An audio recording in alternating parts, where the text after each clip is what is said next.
Hello guys, good afternoon. Ug karon medyo relax na ko kay medyo daghan errands nya bisag retired na day no. Kinahanglan gyapon ta mulihok. Kung dili errands sa balay, errands on something. Okay, kani ako ang akong insights og share sa inyo ha.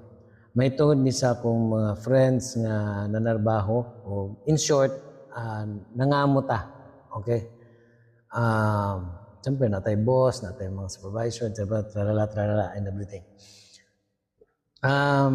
Wala ko ningon nga, I'm not speaking in behalf of kaning mga tao nga naagos sila negosyante nga sila mismo nagpadagan, lahi ko na siya.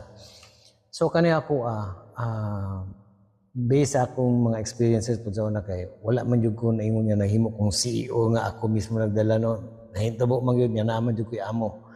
So kita gani nga nangamo ta natay mga boss isa ka kumpanya natay 15:30 sa ATM no tapos liton. Ako ikasugyot sa inyo ayaw mo pagsalig sa inyong 15:30 lang. Kay nigpislit nimo sa ATM kung standard ang imong trabaho. Wala kay absent, wala kay late. Maurang gyud gyapon na. Well, ibang usapan yan kung mag-increase. Pero hindi ko dili man guna nga every month mag-increase, seldom guna mag-increase. Or same natural, natay 13 month mo increase siya, mulahi ang figure sa imong ATM o naa kay bonus, mulahi ang figure sa imong ATM. So dapat natay extra, ayaw mo pagsalig nga kanang swelduha, igo-igo lang nga makabayad kag bills, makabayad ka sa imong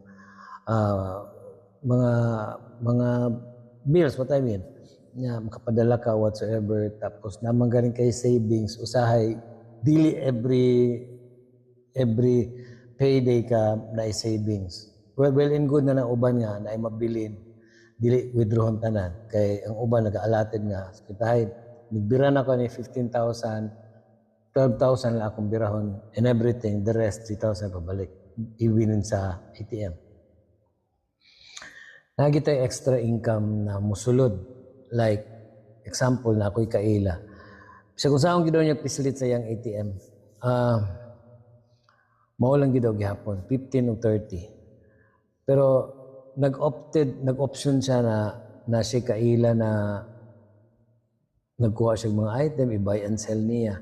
So, nakikalingawan sa imong time nga wala ka sa sulod sa 8 oras o sa 6 days work nimo nga gibayaran ka. Kung nasulod man galing ka sa isa ka kumpanya nga na kay